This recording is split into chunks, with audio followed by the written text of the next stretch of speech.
Okay, so here's my square piece of paper. For any translation, reflection, rotation, whatever one you choose, you still have to start the same way. And when I showed you the example, when I worked on the big square, I just cut into the side. If you feel more comfortable with drawing a design with your pencil before you cut, you can do that too. So I'm just going corner to corner on this one to make it easy. Cut it out.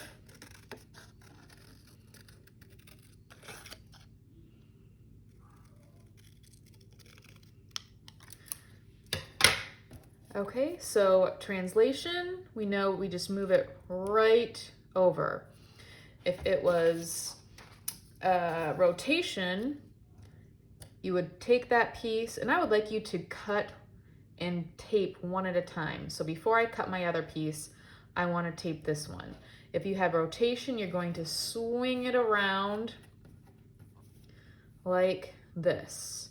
And I'm not sure anyone chose the reflection one. So like I said, if you did, it's gonna look something more like this. You basically take it over to the side and flip it like that. That's what rotation would be.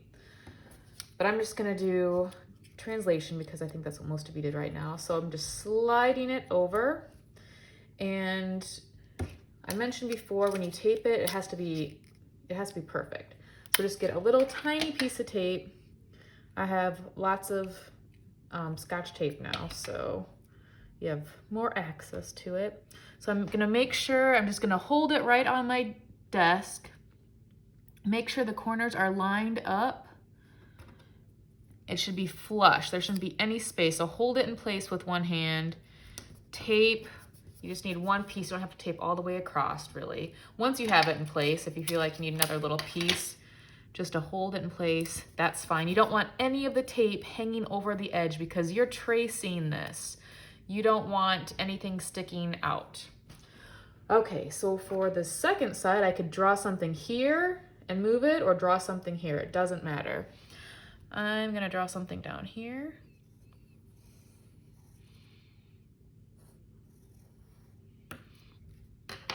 Okay, cut that out.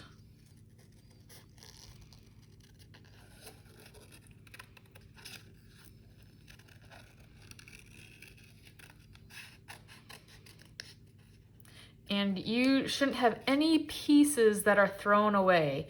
You're not wasting anything. And I didn't get right on that line, but that's okay. Yeah, so if I decide, ooh, I don't like this little piece right here, I'm gonna trim it off. Well, that's not working because it's already included here. Nothing is gonna be thrown away with your square. So translation, again, I'm just moving it straight up. If it was the other two, it's hard to do now because my piece is already taped here, but I will help you if you have questions on your second piece, if you did the other rotation or reflection. But so right now, to make it so it's exactly slid up to the front, to the top, I need to measure from the corner in how much of a distance that is. All right, I got it to the exact millimeter, sorry. Okay, I'm gonna put that right on the edge of my square. I see the line, and I'm gonna make a little tiny line where that millimeter was, right there on the point. So I know on that little line is where I need to tape that guy. So I'm gonna hold it in place. I shouldn't have any spaces. So he's right on the line there, holding it in place with one hand. Got a great big piece. You don't need big pieces of tape. That was too big that I grabbed. Little is best because then you're gonna wanna draw on this, draw your design on this. So at this point is when you kind of look at it. Looks like a weird face right there. So you kind of just turn it around. You can flip it, see what Almost looks like it could be an animal or something. But see what it could look like, and then draw your details in with pencil. And when you might want to, you know, black out an area like I was telling you about, if maybe I can make this whole thing black if I wanted to, and this is just a face, and this could be its hair. Whatever it is, draw in pencil first and then go over it with Sharpie. All right, so I decided on this bird-looking creature. I'm gonna black out this. I could have colored that in with my Sharpie. This area and this little area right here. Doesn't really matter at the moment, but once you have your creature kind of figured out what it's gonna look like in pencil, you've gone over it with Sharpie, then you're going to trace it on the front of your bigger white piece of paper. And to do that, you really need to find the basic square of your little pattern here. And here's my square, and it's just however you're turning it, you're going to start tracing it where it fits better into the corner.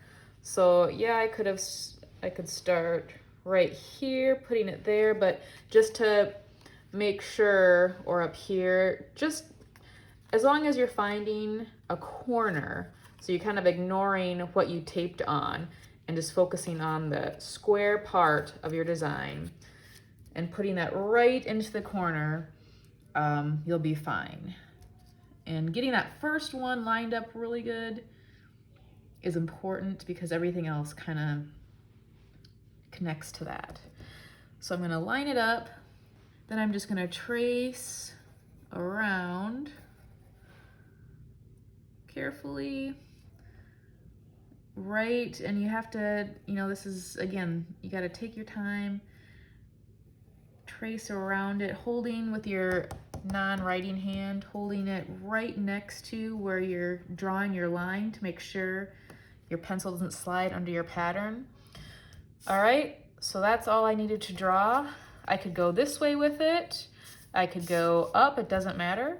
I'm just gonna slide it up and it just fits together like a puzzle piece. Just how it fits kind of guides where you're gonna trace it. So I'm just putting it right onto that line again, and yes, it lines up here, so that's good. Make sure it's straight before you start tracing it again. So it should be lined up straight, kind of in two places.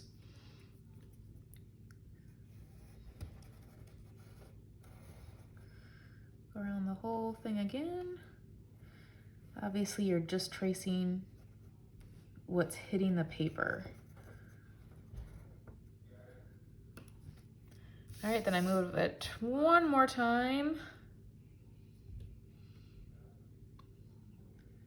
And if it's not, like this is hanging off a little bit, this is hanging off a little bit, don't worry about those little things because more than likely the papers aren't perfectly cut. It's close enough, but if you're off a little bit like that, don't worry about it. All right, so there's one side. Then you would just continue and I would line it up here. And yeah, it looks like it's gonna keep going off the paper a little bit, but you have to have it lined up to the drawing, so you don't need to worry about that. All right, then trace everything that you can and keep moving on. Once everything has been traced and your paper is filled, you're going to go over your pencil lines with a thin Sharpie marker. I'm just gonna do one right here. You can use a thick Sharpie for details, but as far as tracing the pattern goes, you're gonna want to do a skinny Sharpie. And just go slowly because if you go too fast, the ink isn't gonna catch up and it's just gonna look a little dry. You don't need a ruler for the straight lines, just take your time and try to stay on that line. You'll come back with your eraser before you start coloring to get rid of any stray pencil lines. Once everything is gone over with a Sharpie marker, to make sure you have the same details in the same place on each creature, I think the easiest thing to do, since you went over it with Sharpie marker, you can see it a little bit through your paper, but it's pretty thick. So if you think you need to trace it, that's why you kind of want to keep your details simple, because they do have to be exact on everyone.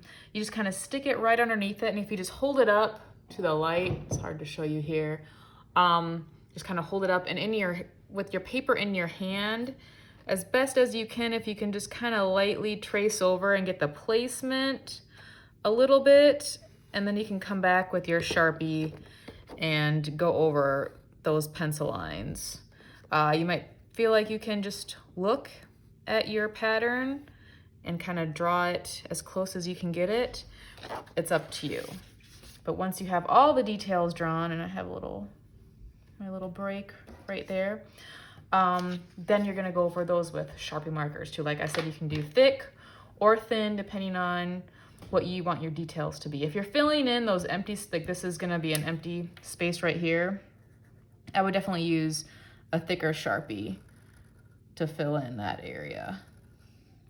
And just like we've talked about before, when you're filling in something, just use lines, don't scribble when you're filling something in.